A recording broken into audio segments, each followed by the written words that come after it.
A pessoa ela não tá se desconectando da vida real. Ela tá se conectando à vida real. Essa vida de cidade não é vida real, não, porra.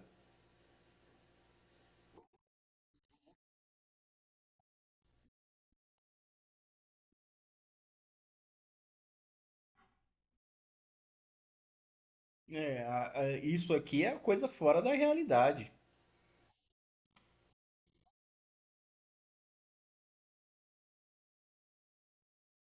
Isso é demoníaco. Chegar em casa 1 hora da manhã, tá trabalhando. Se fosse pelo menos o seu trabalho, tipo assim, uma coisa que fosse.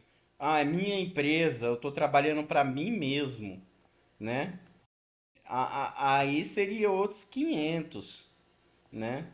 Mas você não tá trabalhando pra você mesmo, você tá trabalhando pra terceiros, né? Então isso se torna satânico por causa disso, né? Porque você tá dando seu sangue ali por quem não merece seu sangue, porra. Quem se um dia você morrer, né, no dia seguinte essas pessoas esquecem totalmente de você. Então, esse negócio da pessoa acreditar que a vida real é essa correria, não, isso aí é a grande ilusão, é o grande ópio da humanidade, né? Isso é o grande ópio, o grande mal da humanidade é isso aí, né? A realidade é o que o tiozinho lá no interior do Paraná, lá no interior do Goiás, está fazendo, tá vivendo a vida dele no campo, né? Tirando o leitinho da vaca dele, cuidando dos moleques, tudo catarrento, né? E isso é a vida real.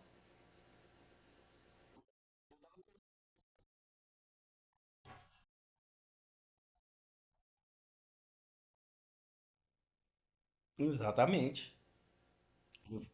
Meu filho, o pessoal hoje em dia na cidade não tem ideia de como viver se um dia. E se acontecer igual o Renato fala, né? Ah, acabou a energia elétrica, deu um raio cósmico aí e destruiu todos os equipamentos eletrônicos. E eu não queria estar em Mauá uma época dessa, não, porra. Ia ter genocídios, verdadeiros genocídios acontecendo, né? O bagulho ia ficar louco, meu filho, pra sair de São Paulo só pelo meio do mato. E olha lá, hein? E olha lá. Você não poderia sair, por exemplo, acabou a energia totalmente no mundo inteiro, né? Aqui tem uma média de 16 a 17 milhões de pessoas no São Paulo, região metropolitana, né? Se você for tentar sair, uma que vai estar tudo engarrafado, né? Se você for tentar sair por estrada. Mesmo se for por estrada vicinal, que é um caminho meio secreto que só você conhece, vai ter nego querendo te roubar no meio do caminho, meu filho. O negócio é ser mateiro, é sair pelo meio do mato. E quantos você conhece que tem a habilidade de ser mateiro, né? De sobreviver no meio do mato, saber andar no meio do mato, né? Eu não tenho muitas habilidades na minha vida não, mas eu ando no meio do mato tranquilamente. É uma das poucas habilidades que eu adquiri nessa vida que eu me orgulho, né? Eu ando no meio do mato tranquilamente. E à noite, hein? Eu ando à noite também. É, o...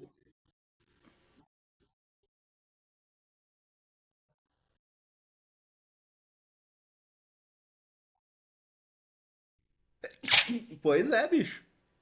É o básico. Você não precisa ser um, acho que é César Cielo, aquele nadador top das galáxias, né? Você não precisa ser um César Cielo da vida. Basta você saber boiar e se direcionar para um lugar, pronto, você tá safo, né? Você não precisa ser o melhor nadador do mundo. Eu mesmo, eu não sou um ótimo nadador. Eu sou de medíocre para baixo, sou de mediano para baixo. Mas eu sei me virar na água, eu não vou morrer afogado, a não ser que eu esteja bêbado, né? Mas fora isso, eu estar bêbado ou nocauteado, eu não vou morrer afogado, né? Agora joga uma pessoa qualquer que você acha no meio de centro de São Paulo, joga dentro d'água. Vai afundar que nem um martelo. Pois é, bicho. O pessoal até o pessoal da roça ficava encabulado, né? Eu passei muito tempo morando sozinho na roça. Aí o que que eu fazia? Para espairar, eu já tinha. Teve uma época que meu pai deixou uma missão para mim. Ó, eu tô indo para São Paulo, mas sua mãe, meu pai tava vindo para cá para São Paulo, resolver alguma coisa. Eu acho que meu avô tinha morrido, alguma coisa do tipo, né? O pai dele, né? Eu tô indo para São Paulo com sua mãe. O que que você vai ter que fazer? Você vai ter que vai ter que roçar, fazer a derrubada, e se a gente demorar muito, era mês de maio, mais ou menos, né? Se a gente demorar muito, você vai fazer a queimada na época certa, ver se não queima antes, né? Pra gente fazer a roça e plantar. Ele deixou essa missão pra mim. Em 15 dias eu fiz a roçada e fiz a derrubada sozinho, né? Eu derrubei mais ou menos um alqueiro, né? Eu rocei e derrubei tudo porcamente, né? Foi a minha primeira derrubada que eu fiz na minha vida, né? Tudo feito de jeito porco, né? Só que como era subida, quando o fogo queimou, queimou que foi uma beleza, não ficou nada no chão. Aí o que? Passei um monte de tempo ocioso, o que que eu fazia? Andava dentro das matas, dentro das florestas, né? Que nem um caipora. E justamente, que nem um caipora mesmo, fumando esse fumo que eu fumo aqui, andando no meio do mato, né? Via bicho, aqui e acolá matava um bicho, matava outro. E comecei a ter tanto costume com o mato que comecei a andar no primeiro no escurecer, né? E depois à noite mesmo. Eu saía de um lugar e ia para outro a 6 7 quilômetros distante, 100% dentro da mata, sem caminho, sem nada, é dentro do mato mesmo. E nem usava facão, bicho. Eu ia com facão na cintura, nem usava. E ia que ia, meu filho. Subia morro, descia corgo. Eu não sei se eu consigo fazer isso hoje em dia, mas a prática vem com o tempo, né? Exatamente. E o pessoal da roça ficava encabulado. Às vezes eu chegava, por exemplo, tinha um cara, ele era magrelo, já mais só que de idade, magrelo que nem você e moreno que nem você. Seu Pedrinho. Gente boa que só, ele. Aí às vezes eu chegava umas 8 horas da noite na casa dele. Ele morava bem isolado. Ele, mas meu filho, como é que você atravessou o atoleiro? Que a casa dele nessa época tinha um atoleiro, tinha um açaizal lá, né? Eu falei, não, eu não passei pelo atoleiro, eu passei por dentro da mata. Ele, mas você sabe que tem onça, né? Eu sei, claro que eu sei. Né? Direto o pessoal lá matava onça, né? Aí eu falava, não, mas você não tem medo da onça? Aí eu falava pra ele, não, eu sinto quando a onça tá me observando.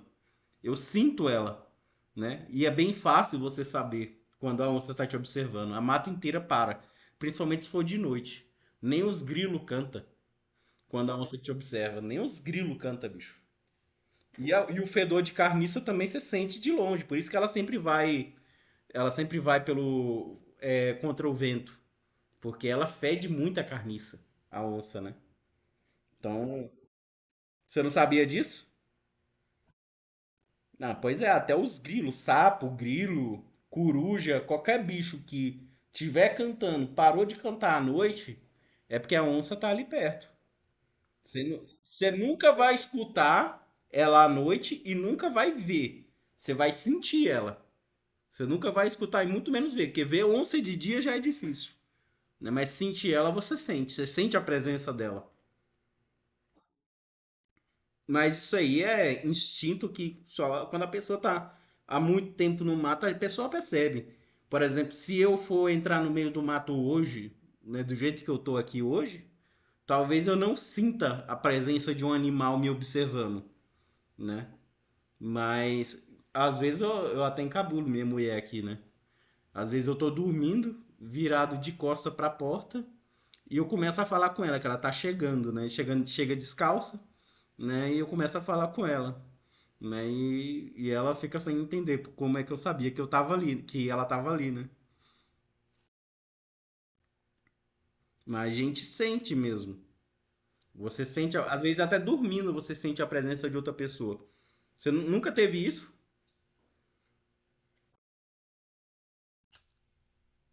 Hum.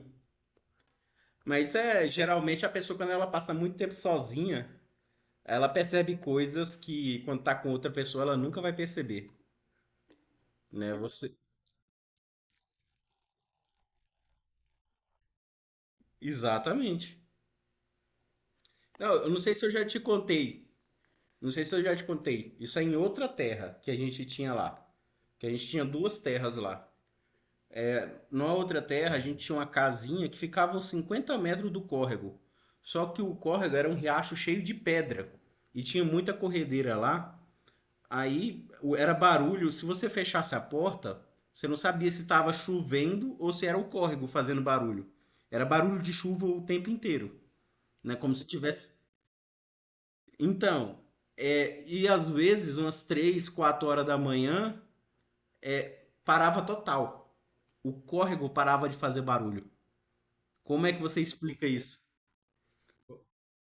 É um mistério de Deus, pô. Eu não sei explicar isso pela ciência. Eu sou um cara bem científico, mas eu não sei explicar. Eu vivi isso várias e várias vezes. Acontecia direto isso. Principalmente entre umas 3, 4 horas da manhã, né? Acontecia direto. Silêncio total, você acordava, aí às vezes eu acordava meu irmão ou meu pai, né? A gente dormia, a gente fez tipo um chalé. Fez um quarto fechado para as meninas quando elas estivessem lá, né? E fechado até o teto, né? Aí em cima a gente fez tipo um andar de cima, entendeu? Aí o que que a gente fazia? A gente dormia ali, né? Colocava o colchão ali, dormia, ficava, era uma ótima visão. Meu pai fez uma janelinha, visão pro lado de fora. A gente acordava, eu acordava meu irmão e falava, ó, por que que não tá fazendo nada, tá fazendo barulho? A gente saía do lado de fora, barulho zero. Nem o córrego fazia barulho. E o córrego tava correndo. É um rio perene, ele corria o tempo inteiro. Né? Como explicar isso, bicho? Como explicar isso? De madrugada, né? Aí tem gente que pensa, tá mentiroso, tá mentindo. É só você ir nos lugares pra ver, porra. É só andar pra ver, pra tirar a própria conclusão, né?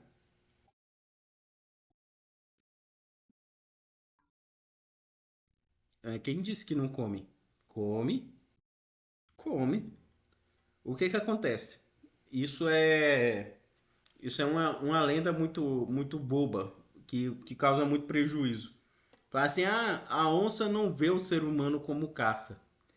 Qualquer animal carnívoro vê o ser humano como caça, se ele for grande o suficiente para bater o ser humano. Um gato, sabe o gato quando ele tá te mordendo, te atacando? Se ele pudesse, ele voava no seu pescoço e te matava, porra. É o instinto dele. Ele não faz isso que ele tá sendo, que ele já é domesticado por você, né? Seu gatinho doméstico, então ele tem um certo carinho por você, né? Mas se ele fosse um gato selvagem, ele não estaria nem aí pra você, né? E outra porque ele é muito pequeno, né? Ele só não faz isso porque ele é muito pequeno, ele não dá conta. Mas a onça, principalmente quando ela tá parida, eu não sou nenhum especialista em onça, já vou avisando, tá? Eu só vi umas 4 ou 5 onças mortas na minha vida, né? E onça viva só vi de longe. E nunca vi sozinho. A onça, eu e a onça cara a cara, só eu e só a onça, eu nunca vi. Mas sempre acompanhado de outras pessoas eu já vi, né? Várias, várias vezes, né? Assim, para tocar na onça, só a onça morta mesmo. Mas enfim, a onça, a onça, ela vai te ver como uma caça, principalmente quando ela estiver parida com um filhotinho recém-nascido. Ela vai ter o instinto de proteger o filho dela de qualquer ameaça, né? E quando ela está ensinando o filhote a caçar. Quando o filhote está com 6 meses, mais ou menos, que ele está adquirindo corpo e tamanho, aí ela vai matar por diversão. E vai matar qualquer coisa que tiver na frente dela. Por exemplo, um vizinho nosso, dessa terra lá que eu te falei, que não fazia nenhum barulho 3 horas da manhã, o nome dele era Birubiru. O pessoal chamava ele de Birubiru. Safado, roubou a espingarda do meu pai um tempo depois, né? Mas, enfim, ele tinha um irmão chamado Ariston, né? E eles tinham lá uns 20 porcos na terra deles, né? E todo dia a onça só matava só por matar um porco. Ela não carregava ele, ela não comia o porco, só matava um porco todo dia. Era todo santo dia. Ela ia no chiqueiro de madrugada, às vezes de tardezinha, às vezes de manhã. Ia sempre em horários diferentes e matava um porco, né? E esse irmão dele, o Ariston, falou pro meu pai. Aí meu pai falou: Olha, o negócio é o seguinte. Meu pai é mais experiente, né? Muito mais experiente, né? Falou: O negócio é o seguinte: essa onça deve estar com um filhote. Você pode observar que tem pegadas de tamanho diferente lá. Essa onça deve estar com um filhote e deve estar ensinando ele a caçar. Aí ele foi esperar numa pedrona gigante, uma pedra de uns 4 metros de altura, né? Foi esperar de trás da pedra para a onça não pegar ele por trás, né? Foi esperar essa onça de madrugada perto do chiqueiro para ele só atirar e matar a onça, né? Aí ele disse que em cima dele tava escutando os negócios, parecia dois besouros batendo o chifre, sabe? Uns estalados, tecos estralados. Aí ele alumiou pra cima dele pra ver se era algum inseto, alguma coisa. Ele alumiou pra cima dele, tava lá a onça deitada com o filhotinho, estralando as orelhas. Ela tava, sabe quando o gato já viu gato estralando as orelhas? Ela tava estralando as orelhas olhando pra ele, olhando pra ele. Ele esperando a onça e ela esperando ele sair, ele ir embora. Aí ele atirou, só que errou, né? Eles nunca pegaram essa onça. Nunca pegaram. Ela ainda continuou, matou mais uns 5 porcos dele, aí ele foi e vendeu os porcos tudo. Mas a onça ela ataca o ser humano pra comer também. Tá? Dependendo do lugar, se não tiver comida, se ela se sentir ameaçada, se ela quiser proteger o filhote ou ensinar o filhote dela a caçar, ela vai atacar o ser humano, né? E se ela tiver com fome, ela vai comer. É carne, porra. Você acha que ela vai. Pra ela, ela só pegou um macaco grande, né? Você acha que ela vai diferenciar, porra? Ela não tem consciência, não, porra. Ela não vai diferenciar você de um macaco, né? Pra ela, você é só um macaco grande e pelado, né? Sem pelo.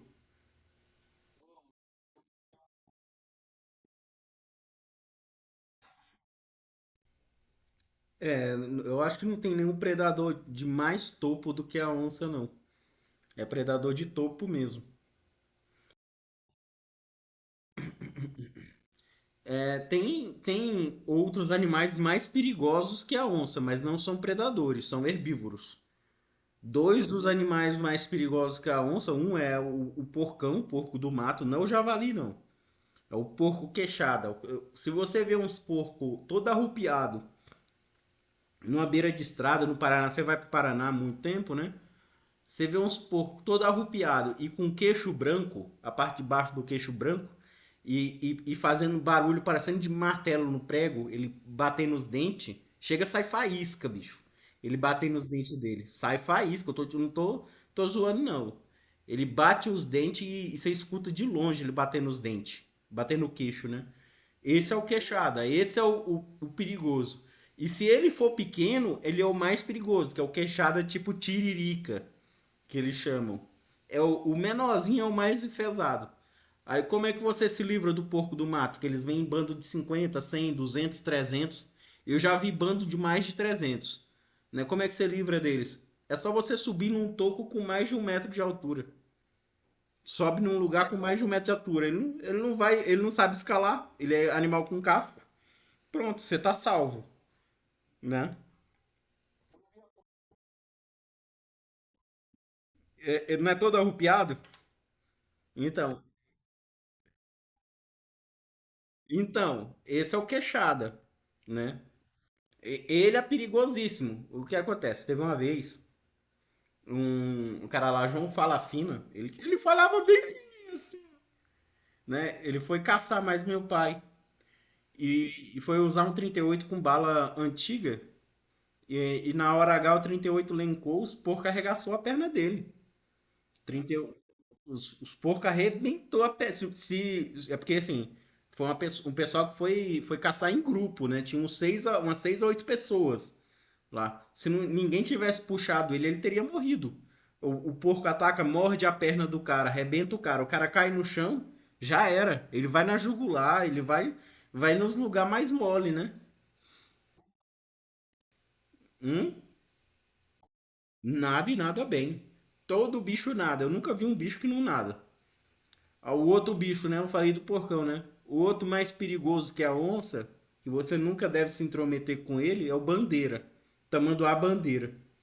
Por quê? O tamanduá-bandeira ele não leva desaforo para casa, né? Todo herbívoro, as pessoas têm a idiotice de pensar que herbívoro não é perigoso. O herbívoro ele é mais perigoso do que o carnívoro. Por quê? O carnívoro ele vai te atacar geralmente para te comer.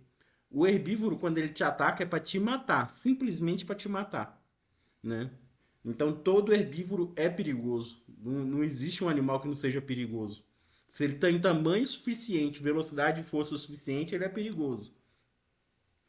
Então, o tamanduá-bandeira ele fica em pé e ele mostra aquelas garras malditas dele, tudo que ele fica cavando cupim o dia inteiro, enfiando aquelas garras na terra. Imagine o tanto de infecções, as quantidades de milhares de infecções que tem ali nas unhas dele. E se ele te abraçar, já era, meu filho. O abraço do tamanduá é pior do que o abraço do urso. Ele só solta depois que matar ele, olha lá. Né? Tem que desmembrar, tem que esquartejar ele para ele te soltar. Né? E é umas unhas de mais ou menos aí, acho que as menorzinhas devem ter uns 15 centímetros. Né? E parece chifre, parece dente, chifre, as unhas do tamanduá bandeira. São gigantescas. Então, eu passo longe. Tem um monte de gente idiota quando vê um tamanduá bandeira, principalmente com filhote, chega pertinho. Eu passo longe, meu filho. Eu sei das histórias. Eu já vi muita gente se lascando por causa de tamanduá bandeira.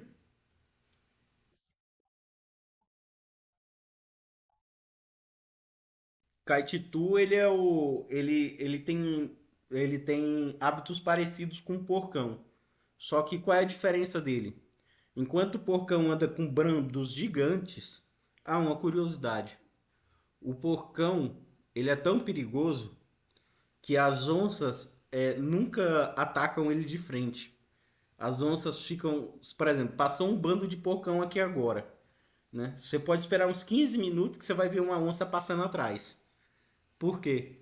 Ela fica esperando os porcos que já foi tentado, alguém tentou matar eles, ou até outra onça atacou, que tá fraco, aí ele se separa do bando, ele fica mais lento. Ela ataca esses desgarrados, os que estão para trás do bando. Entendeu? Até a onça é esperta, ela não vai bater de frente com um bando de porcão, que ela sabe que é suicídio, né? Enfim, o Caititu, o Caititu, ele anda em bando de 5, de 10, de 15 e ele tem um comportamento muito parecido com um porco. Ele viu o homem, ele foge. Ele viu um cachorro, ele foge.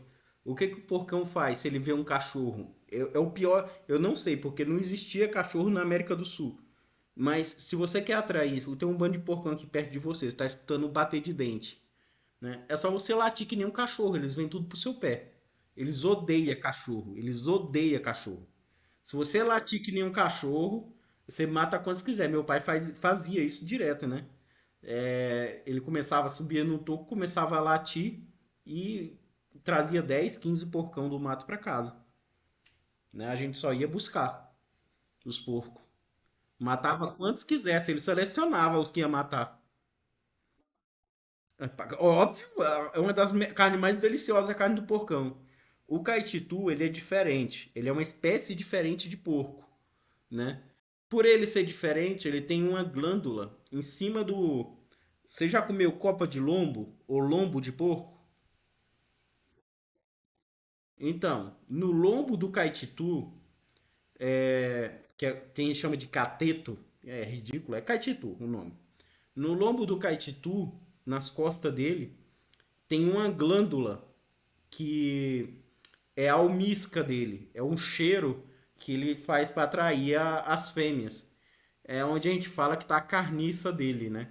Você tem que tirar essa glândula, você tem que tirar essa glândula para conseguir comer a carne do caititu.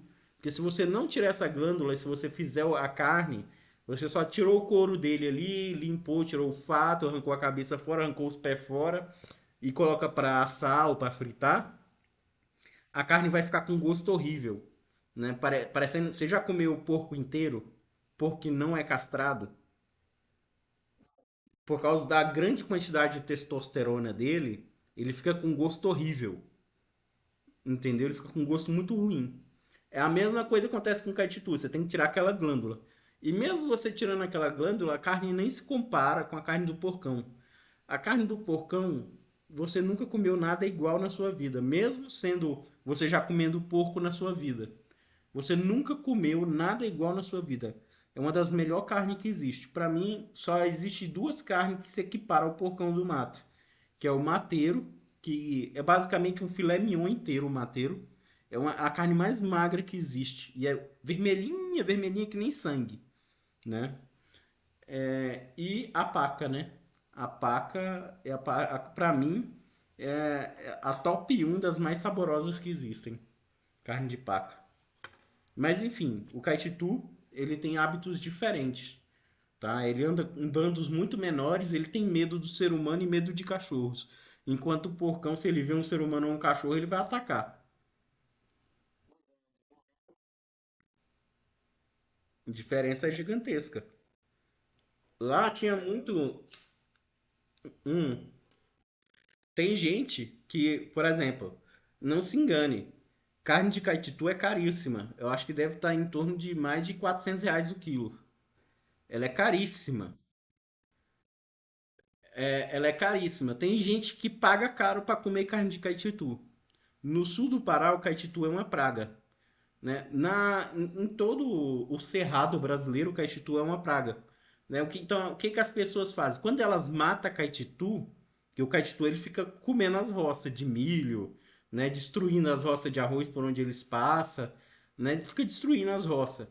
Então, o que que as pessoas fazem? Elas matam para dar para cachorro ou simplesmente mata para acabar com a praga. Não come, deixa apodrecendo lá no meio do pasto, por exemplo. Entendeu? Aí quando eu conto isso pra quem acha carne de capitu delicioso, o pessoal fica achando que é mentira. Mas é a mais pura verdade.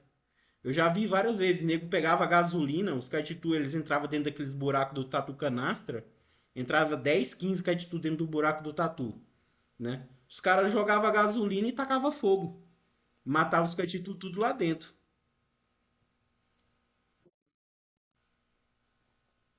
Aí era tipo 150 quilos de carne pra terra comer, né? Aí isso acontece direto na roça.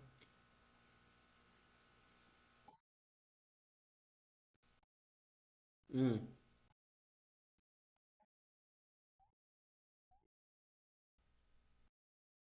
Não. O Pará tem vários biomas. Não, não. O Pará ele tem vários biomas. As pessoas, elas erroneamente é, acham que a divisão de estado, a divisão política de estados, né? Ou a divisão de biomas é aleatória. Não é aleatória. O Cerrado é o lugar onde nascem os grandes rios brasileiros. Que rios que são esses? Rio Telespires, é, Rio Araguaia, Rio São Francisco. Sabe o Rio São Francisco? Todos esses rios nascem entre Goiás e Minas Gerais, né? Esses grandes rios, né? E esses rios carregam o bioma com eles, né? Então, todo o Rio Araguaia, de uma margem da outra, ele não respeita a divisa de estado, é bioma cerrado, né? Então, a maioria do sul do Pará é mata de transição. É transição entre cerrado e floresta amazônica. Aí você vai achar, por exemplo, uma das árvores mais típicas do cerrado é o ipê, sabe, ipê amarelo, então, é o ipê e a aroeira.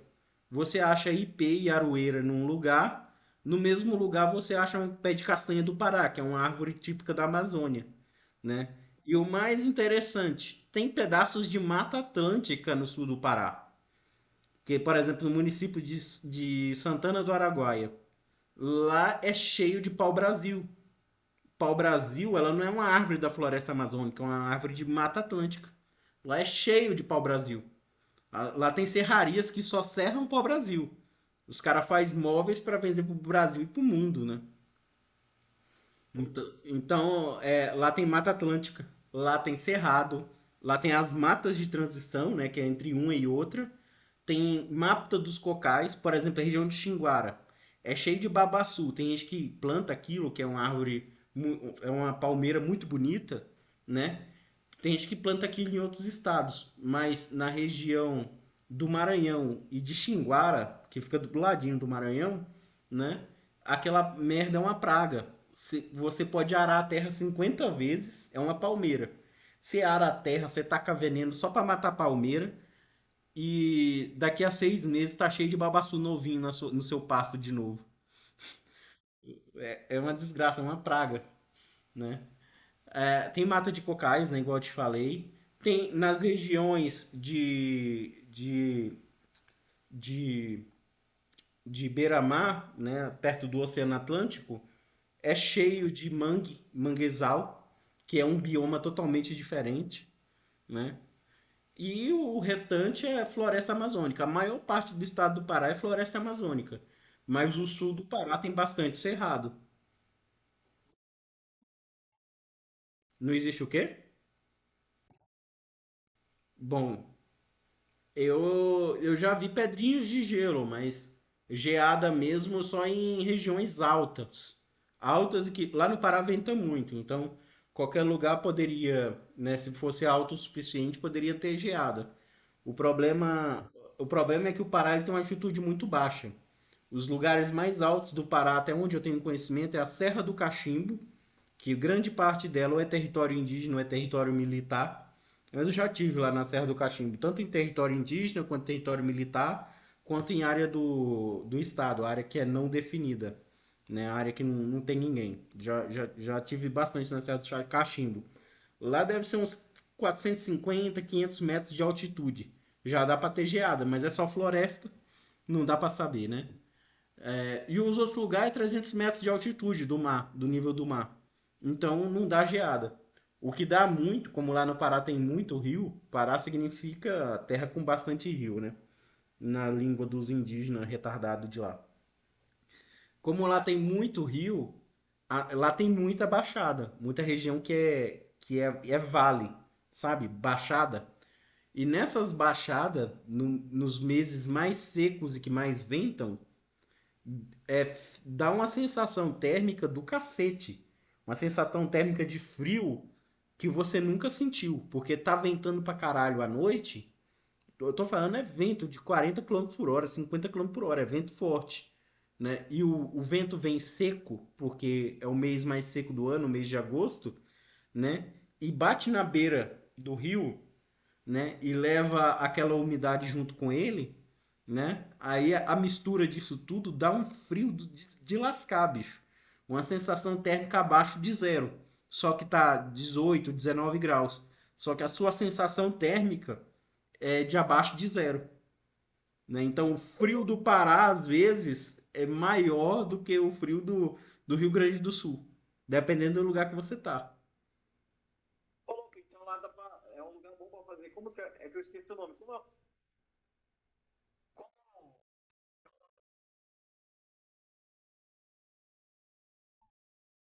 Roda d'água? Não, roda d'água é onde tem cachoeira, onde tem correnteza, né? Dá pra você colocar roda d'água. Você deve estar querendo falar moinho de vento, não era isso? Moinho. Catavento, sabe? Catavento, que fica girando com a força do vento, é isso que você queria dizer?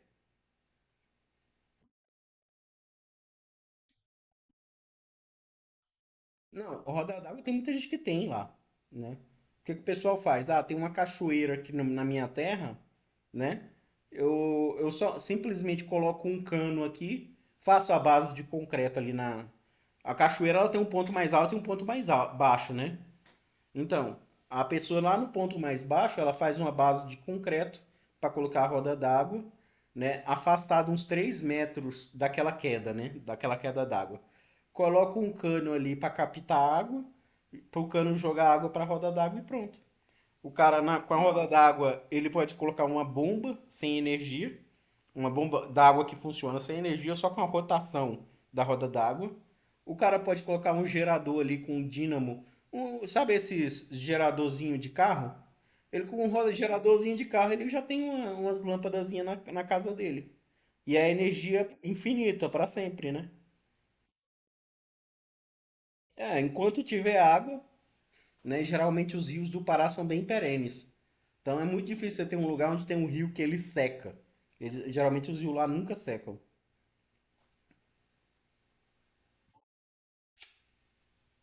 Hum.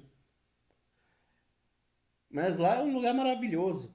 Se você for parar para pensar, cada estado brasileiro, tirando esses estados pequenos, se você for parar para pensar, é como se fosse um país diferente, né? Cada estado tem as suas diferenças, tem coisas únicas que acontecem só lá, né? Como por, como por exemplo, eu falando pro pessoal daqui de raio globular, que é extremamente comum lá, porque lá tem muito minério. E até onde a ciência entendeu, os raios globulares aparecem em lugares que são magnetizados. O que que é um lugar magnetizado? É um lugar que tem muito minério de ferro, um lugar que tem muito cobre. Esses são minerais magnéticos, metais ferrosos e magnéticos, né? Lugares que são muito magnetizados tem mais chance de ter esses raios globular. Aí o pessoal, nossa, eu vi uma bola de fogo, não sei o que, isso é comum lá, né? E aqui o pessoal pensa que a pessoa tá mentindo, né? Ah, você nunca viu isso, não sei o que, né? A pessoa pensa que o outro tá mentindo, sendo que é algo extremamente comum na vida da pessoa.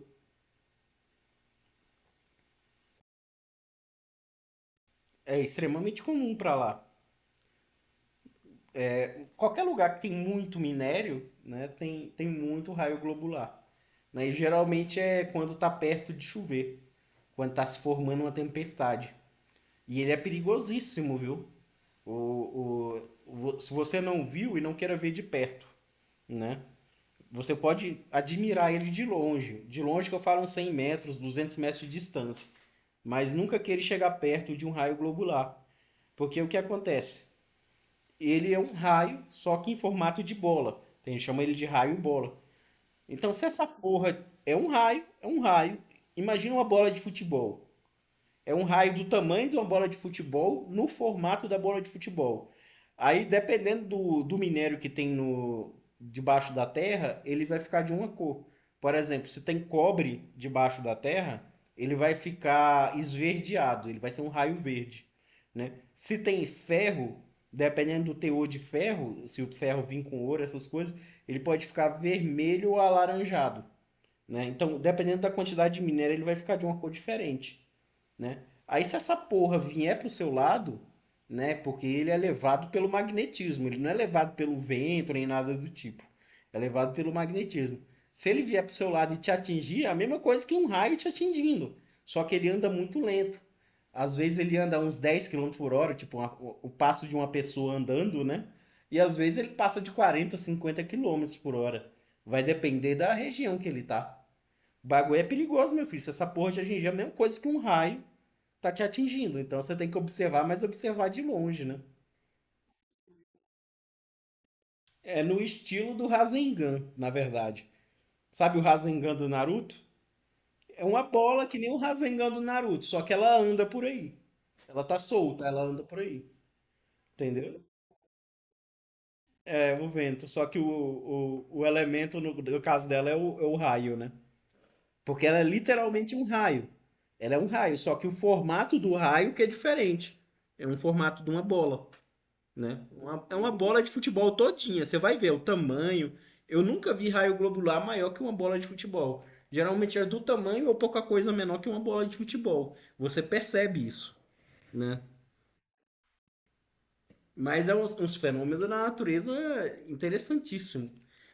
Aí o pessoal, nossa, deve ser OVNI, deve ser alienígena. O pessoal da cidade que nunca viu, né? Quando na verdade é só um fenômeno da natureza comum. Uma vez, Uma vez eu me lembro, deixa eu só contar um caso aqui rapidinho. Quando fizeram a estrada lá na nossa terra, nem tinham feito ponte ainda. Foi eu, meu pai e meu irmão que fizemos a ponte. Era uma ponte de uns 45 metros de tamanho. Mas fez sozinho a ponte. Minha mãe falando pro meu pai, né? Eu tava lá dentro de casa com meus irmãos. Falou, olha lá só, Avelino, tá vindo um carro ali. Aí meu pai olhou e falou, deixa de ser besta, você não tá vendo que aquilo é raio globular? Não tá nem no. Não tá nem no. Não tá nem na estrada, não tava nem na estrada. Tava fora da estrada, mas era dois raios globular. Aí parecia o farol de um, os dois andando lado a lado, parecia o farol de um carro, né? Mas não era carro. Isso foi na noite que fizeram a estrada, hein? No dia que fizeram a estrada. Não, isso é comum. Meu pai não falava raio globular, meu pai falava bola de fogo. Meu pai não é estudado, ele é analfabeto, né? Faz conta melhor do que qualquer engenheiro. E isso eu já vi ele debatendo com engenheiro e é verdade mesmo. Ele faz conta melhor que qualquer engenheiro.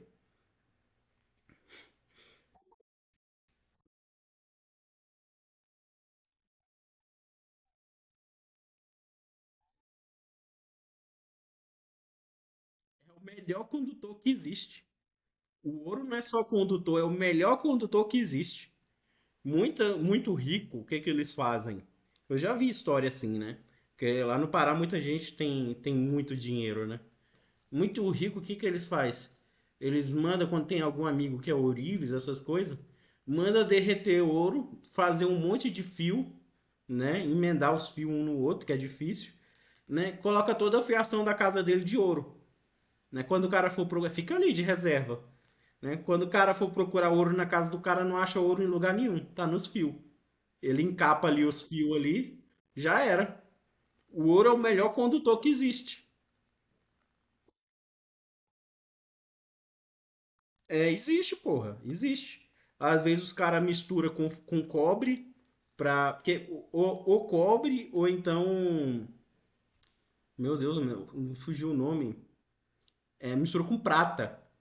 Né? O cobre ou prata. É porque o cobre ele já é muito maleável, o ouro também. O ouro é tão maleável quanto o cobre. Não sei se você sabe.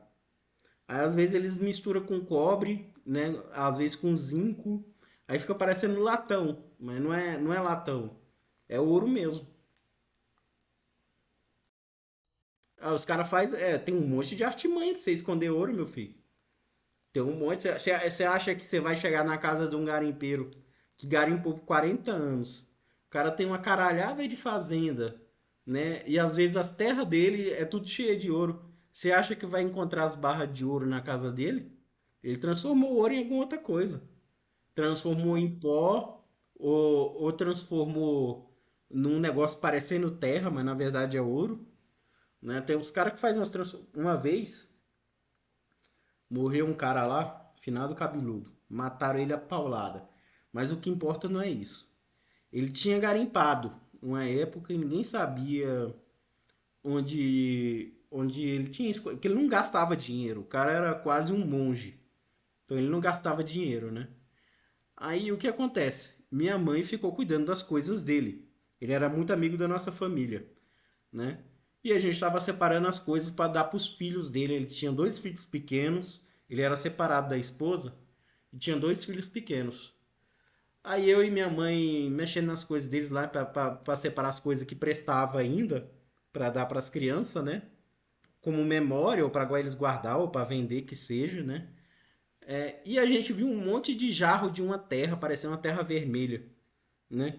Eu até abri alguns jarros desses, jarros grandes, com 10, 15, 20 quilos de terra.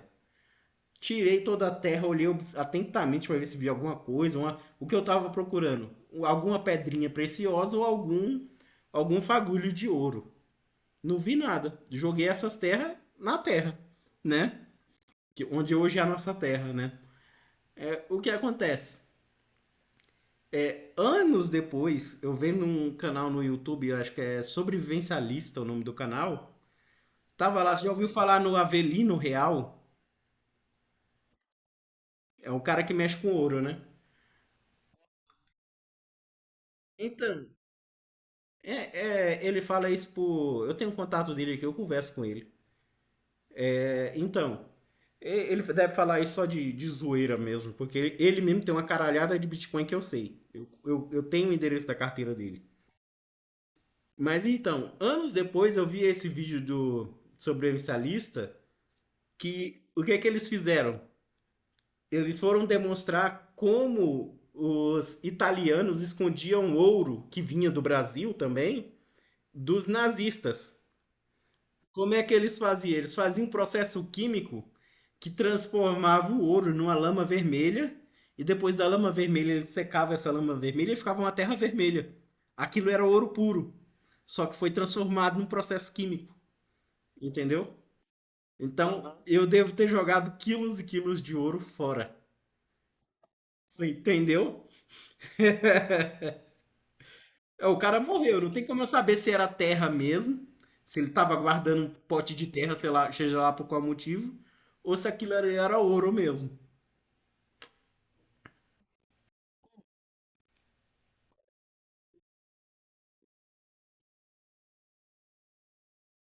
É impossível. O ouro é eterno. O ouro é eterno. O ouro, você não vaporiza o ouro. Alguns minerais você consegue vaporizar. O máximo que você consegue fazer com ouro é água régia, né? O ouro é um dos minerais que menos se corroem, mas o ouro se corrói. Mas é tipo, ao longo de bilhões de anos o ouro vai se corroer. Sabe a ferrugem do ferro?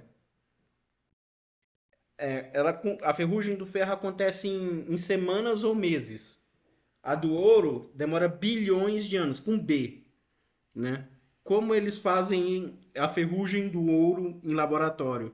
Eles colocam um monte de ácido e aí o ouro se dilui um pouquinho de nada no ácido, né? São ácidos específicos, não é qualquer ácido que vai corroer o ouro, não. Tem que ser os ácidos mais fortes que existem, né? Aí o resultado disso se chama água régia, né? Que é uma água com um pouquinho de ouro diluído. Mas o ouro ele não se vaporiza, você não consegue vaporizar o ouro. Você consegue vaporizar até o ferro. Você transforma o ferro em outro elemento. Você teoricamente pode transformar o chumbo em ouro. Teoricamente, precisaria da energia do Sol, mas você conseguiria. Né? Na verdade, é um pouco mais que a energia do Sol, né? Mas você conseguiria transformar chumbo em ouro. Mas você não consegue transformar ouro em outra coisa, em urânio, por exemplo.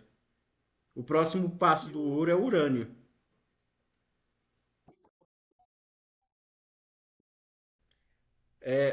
Quando uma estrela que é umas 10 vezes maior que o Sol, imagina uma estrela que é 10 vezes maior que o Sol. O Sol ele não vai produzir ouro nunca. Mas quando uma estrela que é 10 vezes maior do que o Sol, quando ela morre, ela vira uma supernova, ela explode, né? Faz um brilho intenso, né? Ela explode. Nessa explosão dela, ela chega a milhões e milhões de graus dentro dela. Aí o núcleo dela ali, que era ferro, se transforma em urânio e em ouro. E chumbo também, né? São os metais que eu conheço que são os mais pesados que existem. É urânio, ouro e chumbo. Entendeu? Aí asteroides vêm e trazem. O que aconteceu? Eu não sei se você sabe como a Terra se formou. Deus é maravilhoso, Deus é perfeito. Por isso que o ouro é o elemento mais raro. O ouro é o elemento mais raro do universo. O metal mais raro do universo é o ouro. Porque o ouro só se forma assim através de explosão de estrelas supermassivas. Não é qualquer estrela. Por exemplo, o Sol nunca vai produzir ouro, né? Tem que ser uma estrela supermassiva. Uma estrela do tamanho do Sol, se ele explodir, ele vai produzir ferro, no máximo, entendeu? Então, o ferro ele é abundante no universo. O cobre é abundante no universo. Só que o ouro e o urânio e o chumbo não são tão abundantes assim. Entendeu? Só estrelas supermassivas conseguem produzir isso, né? Aí sim, vamos lá, como é que a Terra se formou? Você sabe como a Terra se formou? É só você ler Gênesis que você vai entender. Mas zoeiras à parte, é bem parecido mesmo com o que está escrito em Gênesis. Né? Não tô falando zoeira, não. É bem parecido. É, tinha um planeta errante. É porque a palavra planeta já significa errante, né? Mas eu vou falar planeta errante para você entender. Um planeta sem sistema solar. Tava vagando por aí e tinha um pedaço de rocha gigante que não podia dizer que era Lua, nem um asteroide, nem nada. Era um pedaço de rocha deformado circundando o Sol. O Sol tinha acabado de ser criado, né?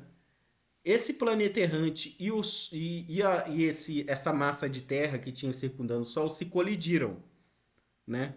Então era dois pedaços de terra gigantescos que se colidiram, né? Nessa colisão eles formou a Terra como a gente conhece hoje e uma parte a pancada foi tão grande que uma parte foi ejetada e se transformou na Lua. A Lua ela é feita do mesmo material que a Terra é formada. A Lua é um pedaço da Terra, entendeu? Foi assim que se for. Aí o negócio ficou tão quente ali, né? Que foi. Aí naquela época se criou um pouco de ferro, esses metais mais fáceis de se criar com a fusão nuclear. A Terra era uma bola de fogo, né? Aí com o tempo ela foi se esfriando, né? Veio muita água desses corpos, né? Veio água, muita gente não sabe, mas sabe esses cometas que caem no céu, do céu na Sim. Terra? Eles trazem água do universo, eles trazem água. Veio muita água, a Terra tinha muita água, aí começou os vulcões, os negócios e tudo enquanto mais. E foi esfriando, criou um efeito estufa na Terra, foi esfriando e a Terra começou a ser parecida como é hoje. Entendeu? Muito bom. Deus é maravilhoso. Às vezes as pessoas pensam, ai, eu não posso acreditar em Gênesis porque eu sou pró-ciência, eu gosto da ciência, e a ciência diz que a Terra tem bilhões de anos e a Bíblia diz que a Terra tem 5.000 anos. Não é bem assim, pequeno gafanhoto. Em nenhum momento a ciência contradiz o que está escrito em Gênesis, né? E nem Gênesis contradiz a ciência, né?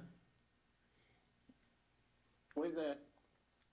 Toda a história da criação de Gênesis é compatível com o que os cientistas estudam.